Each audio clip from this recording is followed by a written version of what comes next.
Hey everyone, Amy Wood here. I'm with Stephen Melton.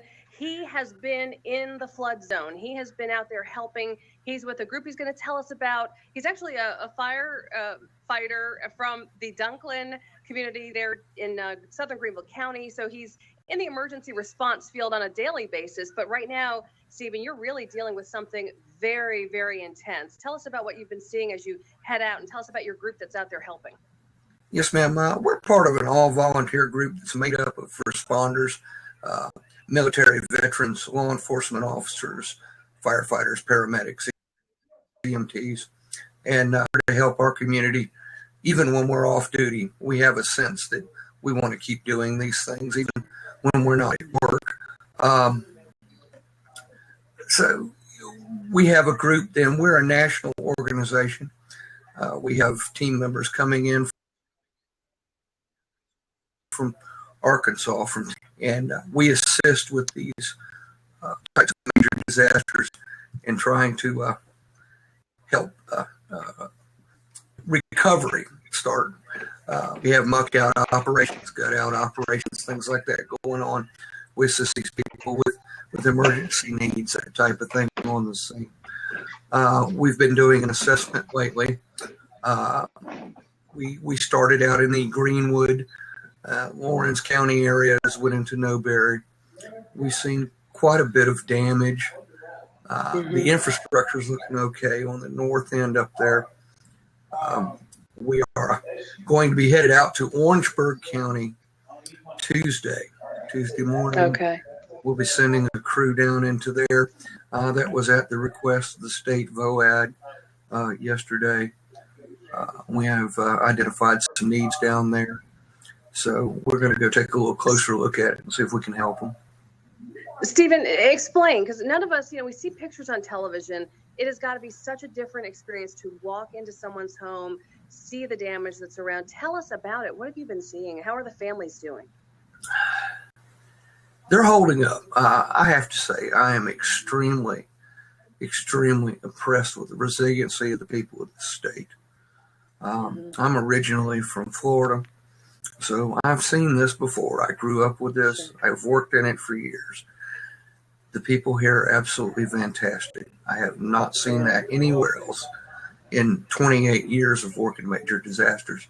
It's just incredible. You can tell that they're hurt. You can tell that they're upset. But at the same time, they're helping each other. They're doing what they have to do to get through as a community, and that just is unbelievable to me. Absolutely. What can we do? We all are watching television. The governor's told us, let's stop sending things because there's a lot of things that have already been delivered. She's asked people to go out and help with the debris cleanup. Do you think the folks in Greenwood, Lawrence, Newberry, do you think they need us? There's such a big response and a lot of attention to Charleston, Columbia, Myrtle Beach. But do you think we should just go to our own backyard and help some people around here? Absolutely. Part of the problem is the larger metropolitan areas in a disaster of this size, they get all the attention. Most of the aid goes to the largely populated areas. I mean, it has to. And a lot of the outlying areas get neglected. So, check on your neighbors. Yeah. Go into Greenwood. Go into Lawrence. Sure. Just ask if you can help. Be careful, though. I mean, there's a lot of dangerous things out there right now. We don't want more victims than we already have. Absolutely. And, I stress everyone to be safe. The best thing to do would be contact an organization like Sheepdog or the Red Cross or the Salvation Army or whoever you want to help with. Take a little bit of training. Go with the crew that knows what they're doing. And has personnel to watch over you.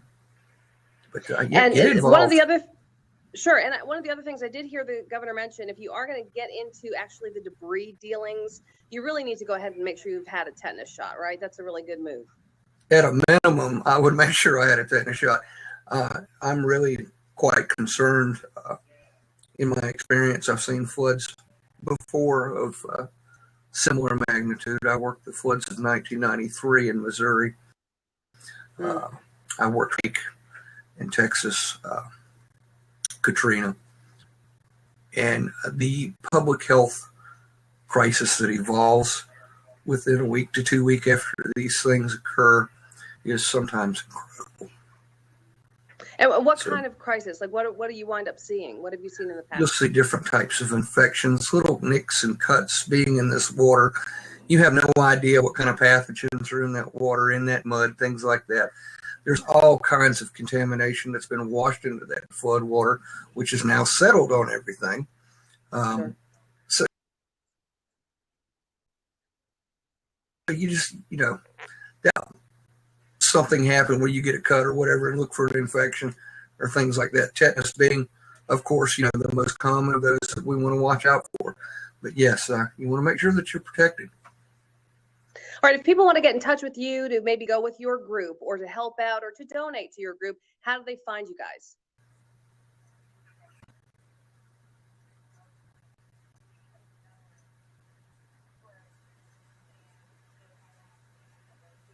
Did you catch that question? I was asking if people want to find you to donate, how do they find you? Where do they go? Or if they want to just go with you guys and accompany you or help out in some way.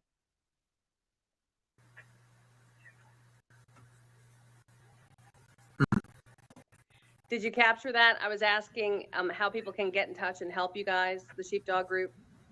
Yes, ma'am. We can be found on the web, www.sheepdog.